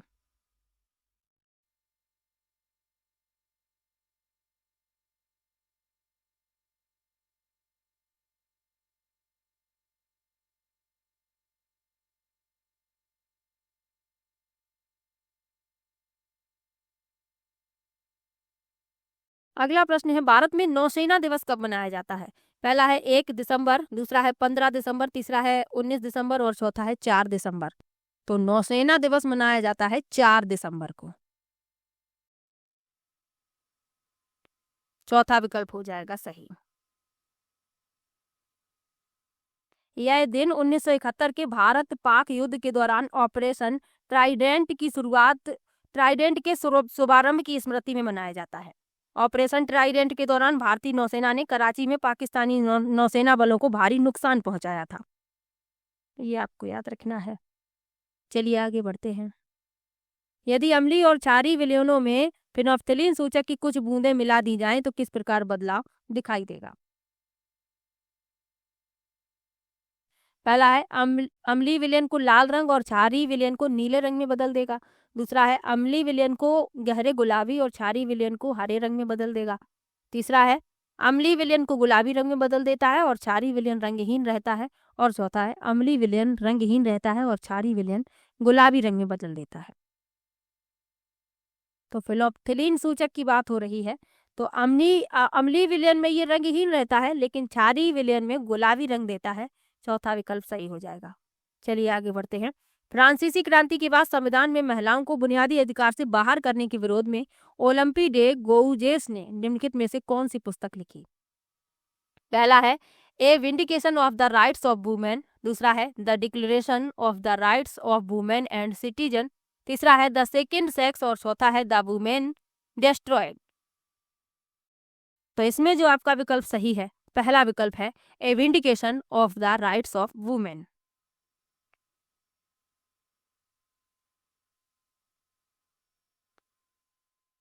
ओलंपी डे गोजेस एक फ्रांसीसी नाटककार और राजनीतिक कार्यकर्ता थीं।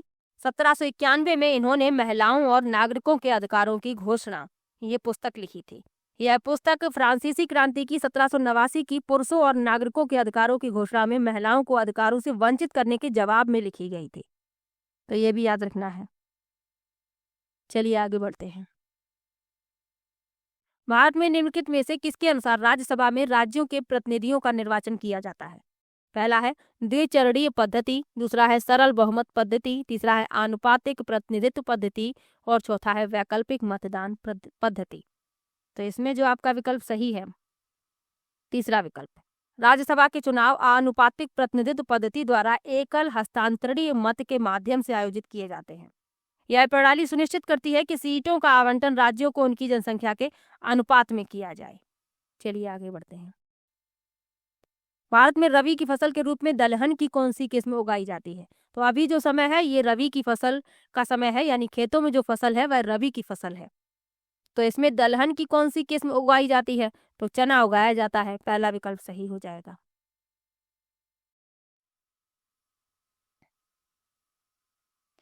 अगला प्रश्न है, सूची 1 और सूची 2 से मिलान कीजिए और नीचे दिए गए कोड का प्रयोग करते हुए सही उत्तर का चयन कीजिए। सूची 1 है पुरस्कार और सूची 2 है पुरस्कार शुरू करने का वर्ष।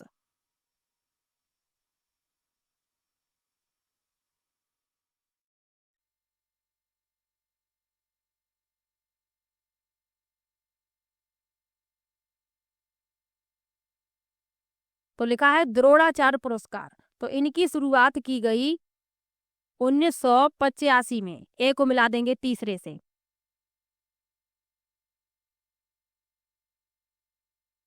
खेलकूद में लाइफ टाइम अचीवमेंट के लिए ध्यानचंद पुरस्कार। तो ये 2002 में शुरू किए गए। अर्जुन पुरस्कार ये शुरू किए गए 1961 में, और राष्ट्रीय खेल प्रोत्साहन पुरस्कार 2009 में। तो चौथा विकल्प उत्तर है आपका, नीचे लिखा हुआ है जो चौथा विकल्प है वही उत्तर है। चलिए आगे बढ़ते हैं, आपको मिला के तो दिखा ही दिया है, आप लोग याद रखिएगा। चलिए आगे बढ़ते हैं। एक कोशिका को परिबद्ध करने वाली पतली बाहरी सीमा क्या कहलाती है? पहला है केंद्रक, दूसरा है साइटोप्लाज्म, तीसरा है कोशिका झिल्ली और चौथा है स्टोमेटा। तो एक कोशिका को परिबद्ध करने वाली पतली बाहरी सीमा क्या कहलाती है? कोशिका झिल्ली। कोशिका झिल्ली जिसे प्लाज्मा झिल्ली के रूप में जाना जाता है, एक पतली और लचीली बाहरी सीमा है जो कोशिका की सामग्री को घेरती है। चलिए आगे बढ़ते हैं। फ्रांसीसी क्रांति में क्रांतिकारियों को प्रेरित करने वाली पुस्तक द सोशल कॉन्ट्रैक्ट किसने लिखी? पहला है थॉमस हॉब्स, दूसरा है जॉन लॉक, तीसरा है जीन जैक्स रूसो और चौथा है मॉन्टेस्क्यू। तो ये पुस्तक लिखी है जीन जैक्स रूसो ने। जीन जैक्स रूसो 18वीं शताब्दी के एक प्रमुख दार्शनिक, लेखक और संगीतकार थे जिनके काम ने पूरे यूरोप में प्रभुबुद्धता को प्रभावित किया। इनकी पुस्तक का नाम याद रखिएगा, दी सोशल कॉन्ट्रैक्ट। चलिए आगे बढ़ते हैं। भारत के संविधान के किस भाग में प्रसूति प्रसवदा का उपबंध किया गया है? पहला है मूल अधिकार, दूसरा है मूल कर्तव्य, तीसरा है राज्य के नीति निर्देशक तत्व और चौथा है नागरिकता।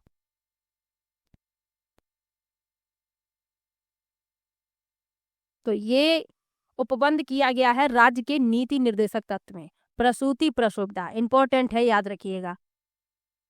चलिए आगे बढ़ते हैं। निम्नलिखित में से कौन सी फसल खरीफ की है?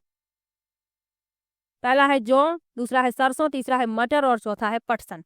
तो खरीफ की फसलें मानसूनी फसलें कहलाती हैं। इसमें पूछा गया है खरीफ की फसल, तो पटसन है चौथा विकल्प सही हो जाएगा, जूट जिसे कहते हैं। चलिए आगे बढ़ते हैं।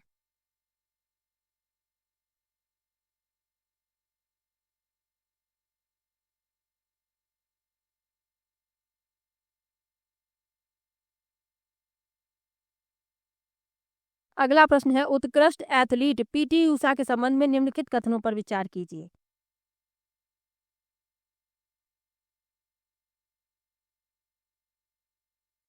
पहला है उन्हें भारतीय ओलंपिक संघ का अध्यक्ष चुना गया, दूसरा है उन्हें निर्विरोध भारतीय ओलंपिक संघ का अध्यक्ष निर्वाचित किया गया, तीसरा है वे भारतीय ओलंपिक संघ का अध्यक्ष प्राप्त करने वाली दूसरी महिला है और चौथा है वे राज्यसभा की सदस्य हैं। तो सत्य कथन की पहचान करनी है। पहला सही है, दूसरा भी सही है और डी भी सही है। ए बी डी सही है, पहला विकल्प सही हो जाएगा। सी क्यों गलत है? ये भारतीय ओलंपिक संघ का अध्यक्ष पद प्राप्त करने वाली पहली महिला है। इसमें लिखा है दूसरी है, इसीलिए ये गलत है। चलिए आगे बढ़ते हैं। न्यूलैंड्स लॉ ऑफ ऑक्टेव्स को प्रस्तुत करते समय जॉन न्यूलैंड्स को ऑक्टेव्स का विचार किससे मिला? पहला है महासागर से, दूसरा है संगीत से, तीसरा है अर्थव्यवस्था से और चौथा है गर्जन से। तो जॉन न्यूलैंड्स को ऑक्टेव्स का विचार मिला संगीत से, दूसरा विकल्प सही हो जाएगा। जॉन न्यूलैंड्स एक अंग्रेजी रसायनज्ञ थे जिन्होंने 1864 में सप्तक का नियम प्रस्तावित किया। चलिए आगे बढ़ते हैं। फ्रांसीसी क्रांति के दौरान पंख वाली महिला यानी विंग्ड वुमेन का राजनीतिक चिन्ह निम्नलिखित में से किसका प्रतीक था? पहला है कानून का मानवीकरण, दूसरा है ज्ञानोदय, तीसरा है शाश्वतत्व और चौथा है फ्रांस के ध्वज। तो पंख वाली महिला का राजनीतिक चिन्ह प्रतीक था कानून का मानवीकरण, पहला विकल्प सही हो जाएगा। चलिए आगे बढ़ते हैं। अगला प्रश्न है भारत में उपराष्ट्रपति पद के लिए निर्वाचन निम्नलिखित में से किसके अनुसार किया जाता है? पहला है वैकल्पिक मतदान पद्धति, दूसरा है आनुपातिक प्रतिनिधित्व पद्धति, तीसरा है सरल बहुमत पद्धति और चौथा है द्विचरणीय पद्धति। तो इसमें जो विकल्प सही होगा, दूसरा विकल्प सही होगा, आनुपातिक प्रतिनिधित्व पद्धति। भारत के उपराष्ट्रपति का चुनाव आनुपातिक प्रतिनिधित्व पद्धति के माध्यम से किया जाता है। निम्नलिखित में से कौन सी रबी की फसल है? रबी की फसल बतानी है। पहला है सरसों, दूसरा है मक्का, तीसरा है कपास और चौथा है धान। तो सरसों जो है ये रबी की फसल है। चलिए आगे बढ़ते हैं। अगला प्रश्न है, ईस्ट इंडिया कंपनी द्वारा भारत में निम्नलिखित में से किस ऐतिहासिक स्मारक का निर्माण किया गया? पहला है थालास्सेरी का किला केरल, दूसरा है भरतपुर का किला राजस्थान, तीसरा है कन्हेरी का किला महाराष्ट्र और चौथा है पुराना किला दिल्ली। तो इसमें जो आपका विकल्प सही है, पूछा गया है कि अंग्रेजों द्वारा ईस्ट इंडिया कंपनी द्वारा भारत में किस ऐतिहासिक स्मारक का निर्माण किया गया? तो थालास्सेरी का किला केरल, पहला विकल्प सही हो जाएगा। और इस किले का निर्माण ब्रिटिश ईस्ट इंडिया कंपनी द्वारा केरल के मालाबार क्षेत्र में अपना वर्चस्व स्थापित करने के लिए किया गया था। चलिए आगे बढ़ते हैं।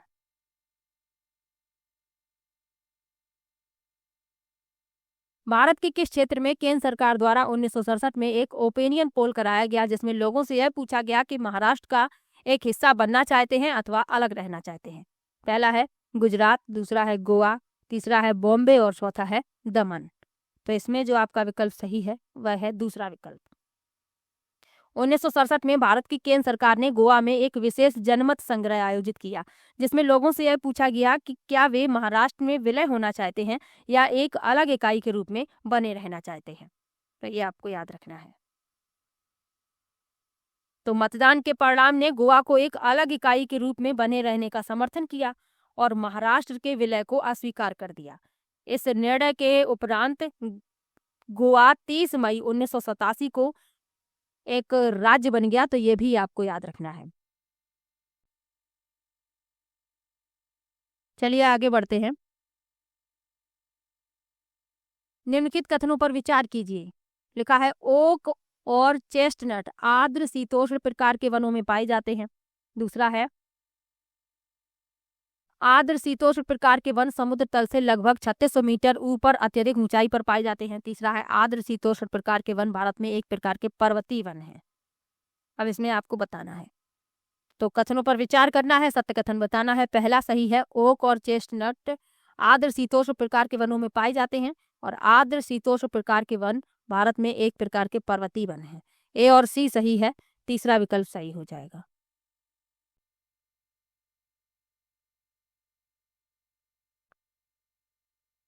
अगला प्रश्न है, निम्नलिखित में से कौन सी घटना भारत में बॉम्बे स्थित गोवालिया टैंक मैदान से शुरू हुई थी और उस घटना के बाद इसका नाम आधिकारिक रूप से बदलकर अगस्त क्रांति मैदान कर दिया गया था?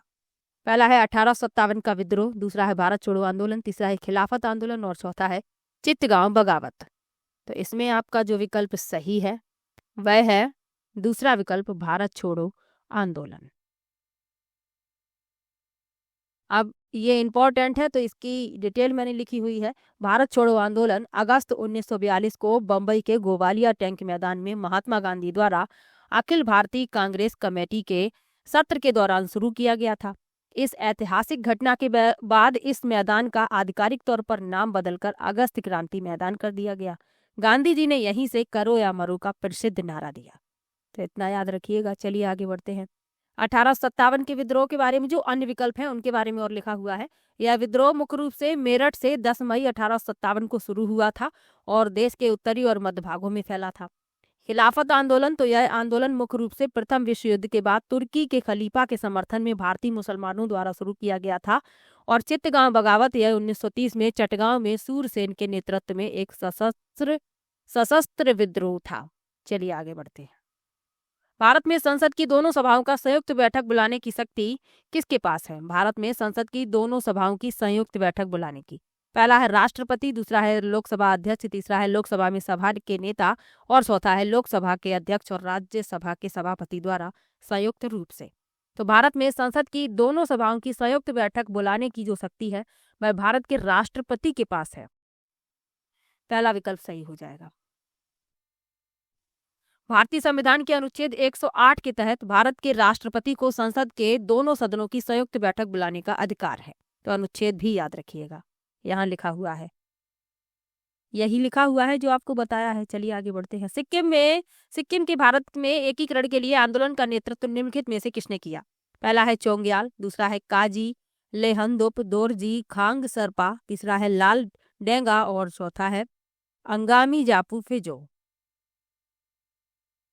तो इसमें आपका दूसरा विकल्प सही है, काजी लेहंदुप दोरजी खांग सरपा।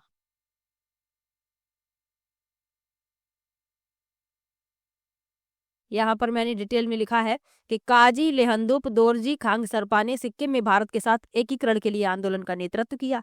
उन्हें सिक्किम के लोकतंत्र के वास्तुकार के रूप में भी जाना जाता है। उनकी अगुवाई में सिक्किम नेशनल कांग्रेस पार्टी ने राजशाही को समाप्त करने और भारत में विलय के लिए जनमत तैयार किया। 1975 में हुए जनमत संग्रह के बाद सिक्किम भारत का 22वां राज्य बना और वे सिक्किम के पहले मुख्यमंत्री बने। तो ये भी याद रखिएगा। और विकल्प लिखे हुए हैं चोंग्याल। तो ये चोंग्याल जो थे ये सिक्किम के राजा थे जिन्होंने सिक्किम के भारत में विलय का विरोध किया था। लाल डेंगा ये मिजोरम के एक प्रमुख राजनीतिक नेता और मिजो नेशनल फ्रंट के संस्थापक थे जिन्होंने मिजो स्वतंत्रता आंदोलन का नेतृत्व किया था।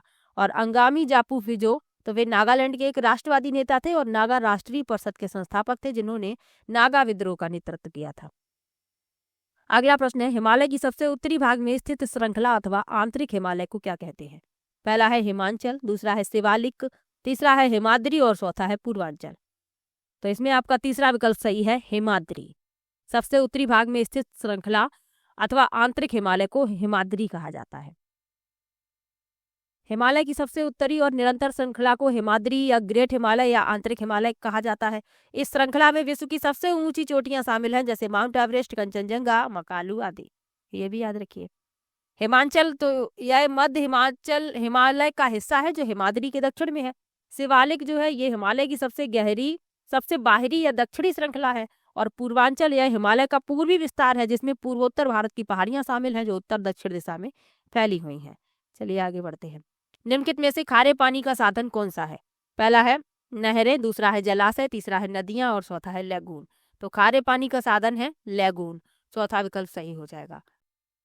लैगून जो है पानी के उथले भंडार हैं जो बाधा द्वीपों, चट्टानों या रेत के टीलों द्वारा पानी के भंडार से अलग होते हैं और आमतौर पर इनमें खारा पानी होता है। चलिए आगे बढ़ते हैं, अगले प्रश्न पर चलते हैं। किस शहर को विश्व की पीस कैपिटल भी कहा जाता है?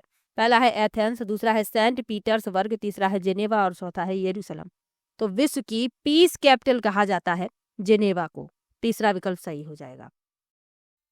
जेनेवा कहाँ पर है? स्विट्जरलैंड में है, तो ये भी याद रखिए। थोड़ी सी डिटेल यहाँ पर लिखी हुई है। स्विट्जरलैंड का शहर जेनेवा को अक्सर विश्व की शांति राजधानी कहा जाता है। यह शहर कई अंतर्राष्ट्रीय संगठनों का घर है और कूटनीति तथा शांति वार्ता में महत्वपूर्ण भूमिका निभाता है। जेनेवा में संयुक्त राष्ट्र का यूरोपीय मुख्यालय और अंतर्राष्ट्रीय रेड क्रॉस का मुख्यालय स्थित है। यहाँ जिनेवा कन्वेंशन जैसी महत्वपूर्ण अंतर्राष्ट्रीय संधियां भी हस्ताक्षरित हुई हैं, तो ये भी याद रखिए। अगला प्रश्न है, संविधान संशोधन अधिनियम यानी 99वां जो संशोधन अधिनियम है 2014 के माध्यम से भारत के संविधान में किस आयोग को अंतर्विष्ट किया गया था जिसे बाद में उच्चतम न्यायालय द्वारा रद्द कर दिया गया? पहला है योजना आयोग, दूसरा है राष्ट्रीय अल्पसंख्यक आयोग, तीसरा है राष्ट्रीय न्यायिक नियुक्ति आयोग और चौथा है जांच आयोग। तो इसमें जो आपका विकल्प सही है वह तीसरा विकल्प है। इंपॉर्टेंट प्रश्न है, इसके बारे में डिटेल आपको याद रखना है। यहाँ लिखा हुआ है, संविधान का 99वां संशोधन अधिनियम 2014 के माध्यम से भारत के संविधान में राष्ट्रीय न्यायिक नियुक्ति आयोग को अंतर्विष्ट किया गया था। इस अधिनियम का उद्देश्य सर्वोच्च न्यायालय और उच्च न्यायालय में न्यायाधीशों की नियुक्ति कॉलेजियम प्रणाली को एक नई, अधिक पारदर्शी और जवाबदेह प्रणाली से बदलना था। हालांकि अक्टूबर 2015 में भारत के उच्चतम न्यायालय ने एक ऐतिहासिक निर्णय में 99वें संशोधन अधिनियम और NJAC यानी राष्ट्रीय न्यायिक नियुक्ति आयोग अधिनियम दोनों को असंवैधानिक और शून्य घोषित कर दिया। यानी 2014 में इसे लागू किया गया और अक्टूबर 2015 में इसे असंवैधानिक और शून्य घोषित कर दिया गया। न्यायालय ने माना कि यह संशोधन न्यायपालिका की स्वतंत्रता के मूल ढांचे का उल्लंघन करता है। इस निर्णय के परिणाम स्वरूप न्यायाधीशों की नियुक्ति के लिए पुरानी कॉलेजियम प्रणाली फिर से बहाल हो गई। तो पहले इसे लागू किया गया, फिर इसे समाप्त कर दिया गया। अगला प्रश्न है, भारतीय राज्यों के विषय में निम्नलिखित कथनों पर विचार कीजिए। वर्ष 1963 में नागालैंड को एक पृथक राज्य बनाया गया। दूसरा है मणिपुर और मिजोरम को 1987 में राज्य का दर्जा मिला। तीसरा है त्रिपुरा और मेघालय को 1972 में राज्य का दर्जा दिया गया। तो पहला तो सही है, वर्ष 1963 में नागालैंड को एक पृथक राज्य बनाया गया था। दूसरा कह रहा है कि मणिपुर और मिजोरम को 1987 में राज्य का दर्जा मिला, ये गलत है। त्रिपुरा और मेघालय को 1972 में राज्य का दर्जा मिला, ये भी सही है। ए और सी सही है, तीसरा विकल्प सही हो जाएगा।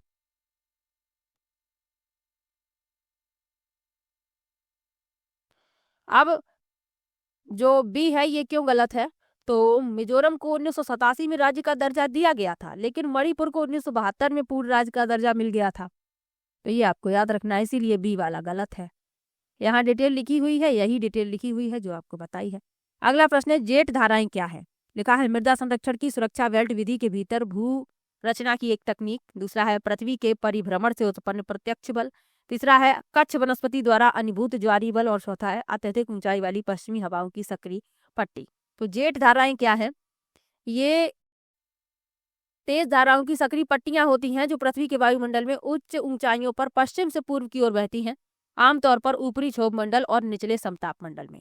तो अत्यधिक ऊंचाई वाली पश्चिमी हवाओं की सक्रिय पट्टियां। चलिए आगे बढ़ते हैं। जेट धाराओं के बारे में यहाँ लिखा है, जेट धाराएं क्षोभ मंडल की ऊपरी परतों में लगभग 8,000 से 15,000 मीटर की ऊंचाई पर तेजी से बहने वाली पश्चिमी हवाओं की एक सक्रिय पट्टी है। जो आपको बताया है वही यहाँ पर लिखा हुआ है। चलिए आगे बढ़ते हैं। और जो विकल्प है, मृदा संरक्षण की सुरक्षा बेल्ट विधि के भीतर भू रचना की एक तकनीक, तो यह कथन जो है पवन की गति को रोकने के लिए पेड़ लगाने जैसी विधियों से संबंधित है। पृथ्वी के परिभ्रमण से उत्पन्न प्रत्यक्ष बल, तो यह फेरल के नियम या कोरियोलिस बल का वर्णन करता है। और कच्छ वनस्पति द्वारा अनुभूत ज्वारीय बल, तो यह ज्वार भाटा और मैंग्रोव पारिस्थितिकी तंत्र से संबंधित एक अलग घटना है। चलिए आगे बढ़ते हैं। कृषि उत्पाद में भंडारण हानि के लिए निम्नलिखित में से कौन सा कारक उत्तरदायी नहीं है? पहला है कुटकी, दूसरा है जीवाणु, तीसरा है रसायन का प्रयोग करके धूम्रीकरण और चौथा है भंडारण की जगह में अनुपयुक्त नमी और तापमान। तो कृषि उत्पाद में भंडारण हानि के लिए निम्नलिखित में से कौन सा कारक उत्तरदायी नहीं है? तो रसायन का प्रयोग करके धूम्रीकरण, तीसरा विकल्प सही हो जाएगा। धूम्रीकरण क्या है? यहाँ लिखा हुआ है, वास्तव में कृषि उत्पादों में भंडारण हानि को रोकने के लिए इस्तेमाल की जाने वाली एक तकनीक है, ना कि हानि का कारण। ये हानि का कारण नहीं है, बल्कि उत्पादों में भंडारण हानि को रोकने के लिए इस्तेमाल की जाने वाली एक तकनीक। इस प्रक्रिया में कीटों, पतंगों और अन्य हानिकारक जीवों को मारने के लिए भंडारण क्षेत्रों में रासायनिक गैसें छोड़ी जाती हैं, जिससे उत्पादों को नुकसान से बचाया जा सके। अगला प्रश्न है, किन दो देशों के द्वारा वर्ष 1991 में सामरिक हथियार कटौती संधि पर हस्ताक्षर किए गए? तो इसमें आपका पहला विकल्प सही हो जाएगा, यूएसए और यूएसएसआर। इसकी थोड़ी सी डिटेल देख लीजिए। सामरिक हथियार कटौती संधि पर जिस पर 31 जुलाई 1991 को संयुक्त राज्य अमेरिका के राष्ट्रपति जॉर्ज H.W. बुश और सोवियत संघ के महासचिव मिखाइल गोर्बाचेव द्वारा हस्ताक्षर किए गए थे। यह शीत युद्ध के दौरान एक महत्वपूर्ण द्विपक्षीय संधि थी, जिसका उद्देश्य दोनों देशों के सामरिक परमाणु हथियारों की संख्या को उल्लेखनीय रूप से कम करना था। चलिए आगे बढ़ते हैं। कोविड-19 महामारी से उत्पन्न चुनौतियों के प्रति भारत की आर्थिक प्रतिक्रिया के संबंध में निम्नलिखित कथनों पर विचार कीजिए। भारत ने महामारी से उत्पन्न चुनौती से निपटने के लिए बारबेल कार्यनीति अपनाई। और बी में लिखा है, आपूर्ति में सुधार पर ध्यान देने की बजाय मांग प्रबंधन पर पूरा बल दिया गया। तो ए तो सही है, लेकिन बी गलत लिखा हुआ है। तो पहला विकल्प हो जाएगा उत्तर ए सही, किंतु बी गलत। चलिए आगे बढ़ते हैं। भारत का संविधान राज्य को सैनिक अथवा शैक्षिक सम्मानों को छोड़कर कोई और उपाधि देने की अनुमति नहीं देता, कथन दिए गए हैं। और दूसरा है, भारत में भारत रत्न प्राप्त करने वाला अपने नाम के उपसर्ग और प्रत्यय के रूप में इस सम्मान का प्रयोग कर सकता है।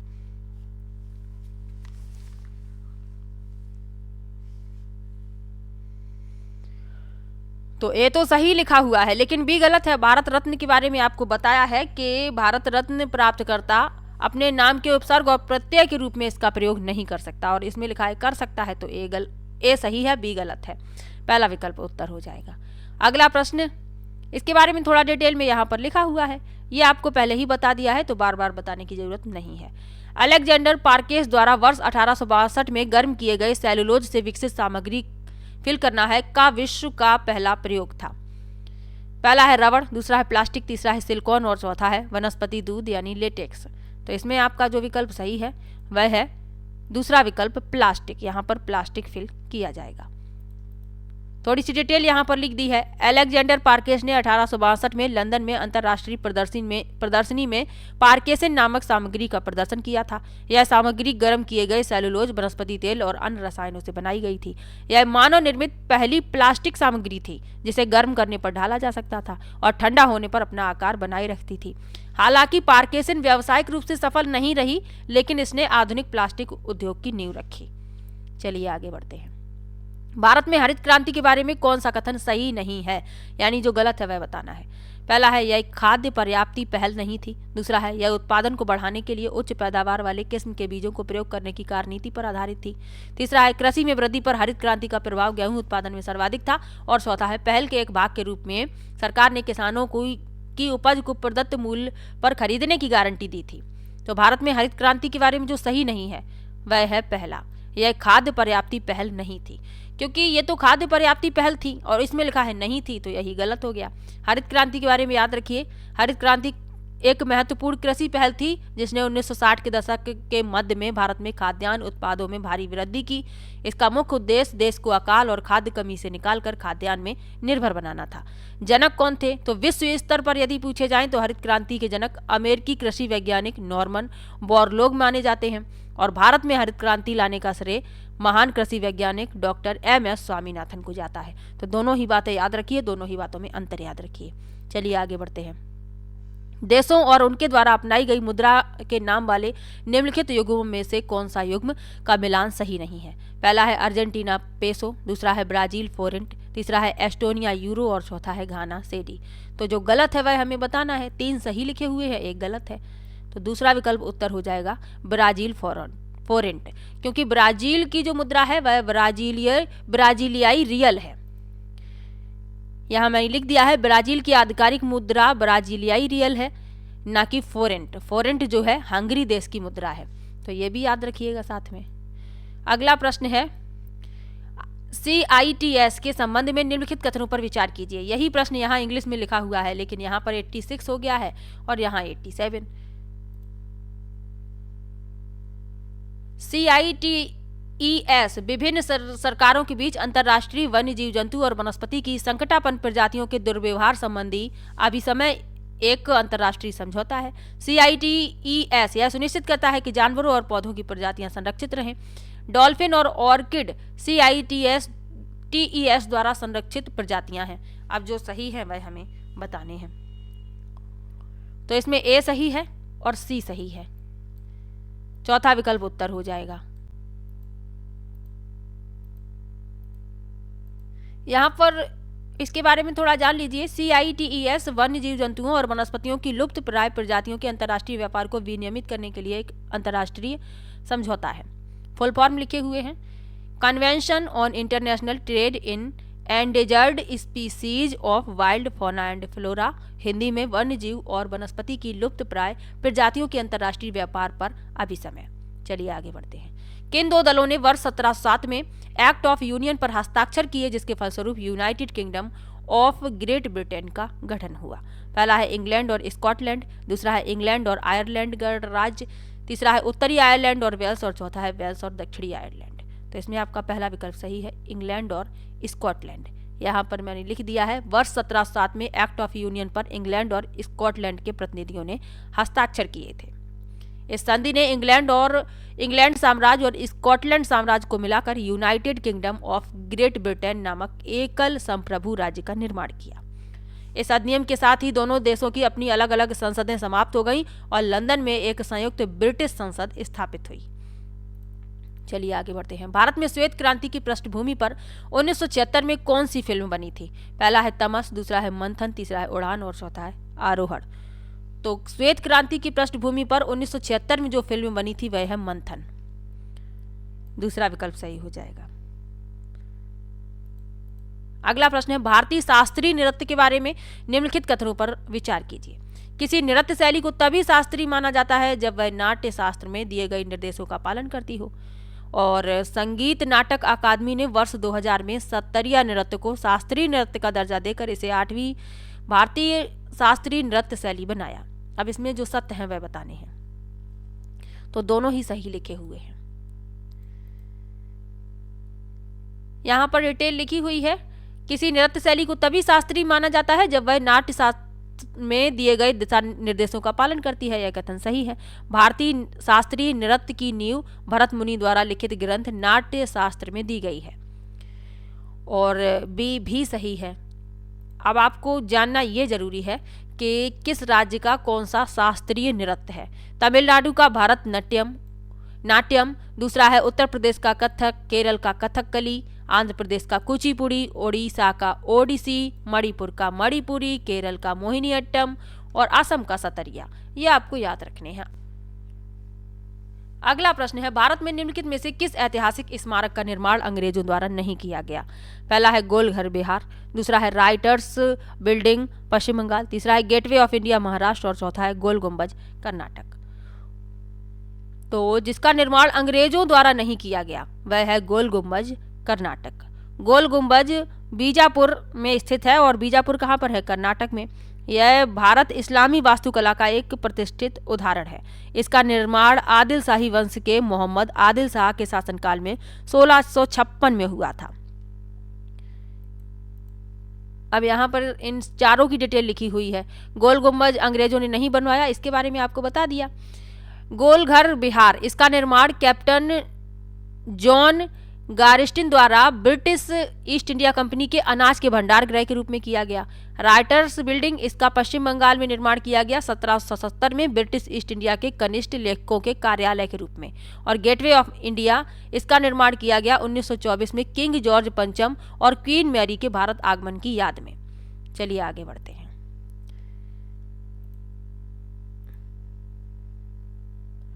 ये 92 इंग्लिश में लिखा हुआ है और वही प्रश्न 93 में हिंदी में लिख गया है। भारत के संविधान के अनुसार भारत में निम्नलिखित में से किन विधायी सभाओं का विघटन नहीं होता। पहला है लोकसभा, दूसरा राज्यसभा, तीसरा है विधानसभा और चौथा है विधान परिषद। तो किन विधायी सभाओं का विघटन नहीं होता, तो वह है राज्यसभा, केवल बी। राज्यसभा का विघटन नहीं होता है। राज्यसभा उच्च सदन है और लोकसभा निम्न सदन है, यह आपको याद रखना है। निम्नलिखित में से उच्च शिक्षा के क्षेत्र में भारत सरकार की पहल कौन सी है। पहला है उन्नत भारत अभियान, दूसरा है India international skill centre network, तीसरा है आयुष्मान भारत डिजिटल मिशन और चौथा है पीएम दक्ष। तो उच्च शिक्षा के क्षेत्र में भारत सरकार की पहल कौन सी है? उन्नत भारत अभियान, पहला विकल्प सही हो जाएगा। उन्नत भारत अभियान शिक्षा मंत्रालय, पूर्व में एमएचआरडी कहा जाता था, तो ये भी याद रखिए, 2014 में शुरू किया गया एक मुख्य कार्यक्रम था उन्नत भारत अभियान। चलिए आगे बढ़ते हैं। भारत में निम्नलिखित क्षेत्रों को राज्य का दर्जा देने का सही कालक्रम कौन सा विकल्प दर्शाता है, जिसमें पहले वह क्षेत्र आता है जिसे सबसे पहले राज्य का दर्जा दिया गया और बाद में वह क्षेत्र जिसे यह दर्जा बाद में दिया गया।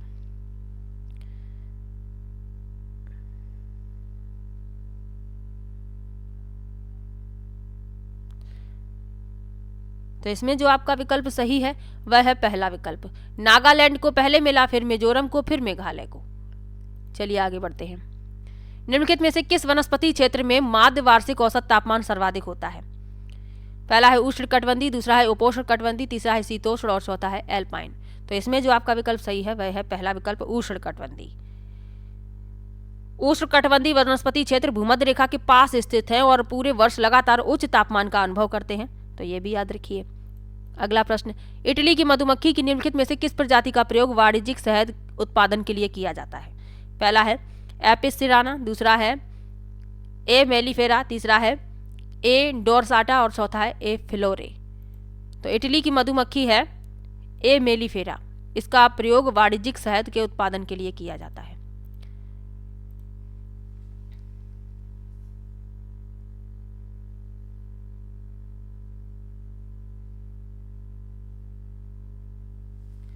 अगला प्रश्न है, केंद्र सरकार और पृथकवादी आंदोलन के नेताओं के बीच 1986 में हस्ताक्षरित एक शांति समझौते के परिणाम स्वरूप किस राज्य को पूर्ण राज्य का दर्जा दिया गया। पहला है त्रिपुरा, दूसरा है नागालैंड, तीसरा है मिजोरम और चौथा है सिक्किम।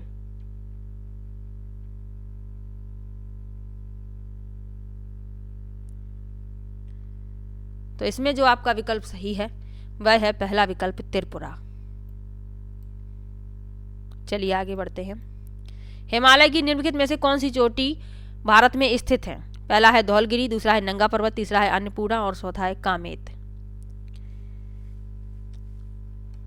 तो भारत में जो स्थित है, नंगा पर्वत स्थित है और कामेत स्थित है। बी और डी चौथा विकल्प उत्तर हो गया।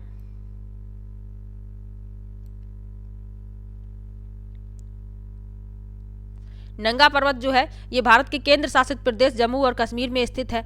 कामेत जो है उत्तराखंड के गढ़वाल क्षेत्र में दूसरी सबसे ऊंची चोटी है और धौलगिरी नेपाल में है और अन्नपूर्णा भी नेपाल में है, याद रखिए। चलिए आगे बढ़ते हैं। निम्नलिखित में से क्या ससीम केंद्रकी जीव का एक उदाहरण नहीं है? पहला है कवक, दूसरा है चिंपांजी, तीसरा है जीवाणु और चौथा है प्रोटोजुआ।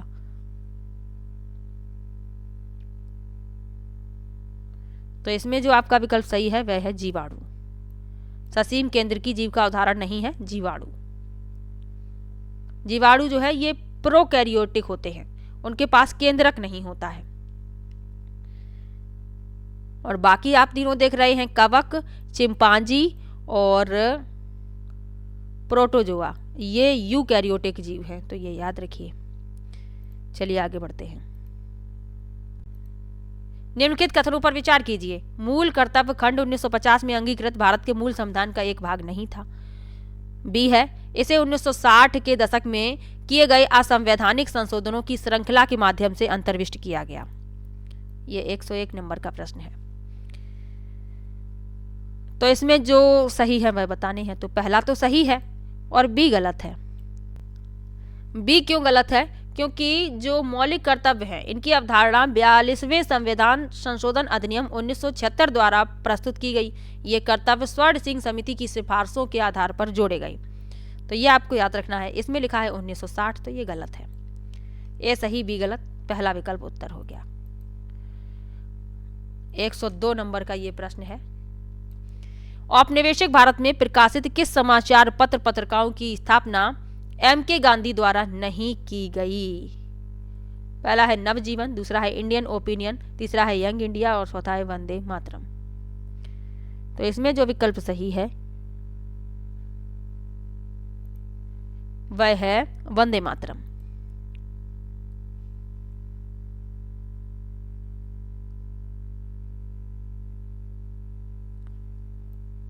वंदे मातरम एक पत्रिका थी जिसकी शुरुआत अरविंद घोष ने की थी, महात्मा गांधी ने नहीं। और M.K. गांधी यानी कि महात्मा गांधी का शॉर्ट में नाम लिखा हुआ है, कंफ्यूज मत होइएगा। ये तीनों ही महात्मा गांधी की पत्रिकाएं हैं। तो आज की वीडियो में मैंने कुल 100 प्रश्न करवाए हैं। अब 102 यहाँ पर इसलिए लिखा हुआ है क्योंकि 1-2 प्रश्नों की नंबरिंग गड़बड़ हो गई थी। कुल मिलाकर आप देखेंगे तो मैंने 100 प्रश्न ही करवाए हैं। तो वीडियो आपको कैसा लगा कमेंट बॉक्स में जरूर बताइएगा। वीडियो को लाइक और शेयर कीजिएगा। PRT के तो सभी प्रीवियस ईयर के क्वेश्चन GK के हो गए हैं और कुछ TGT के पेपर के भी हो गए हैं। PGT के नहीं हो पाए हैं, तो आप लोग नेक्स्ट वीडियो में देखेंगे PGT वाले क्वेश्चन। तो चलिए मिलते हैं नेक्स्ट वीडियो में, तब तक के लिए बाय बाय।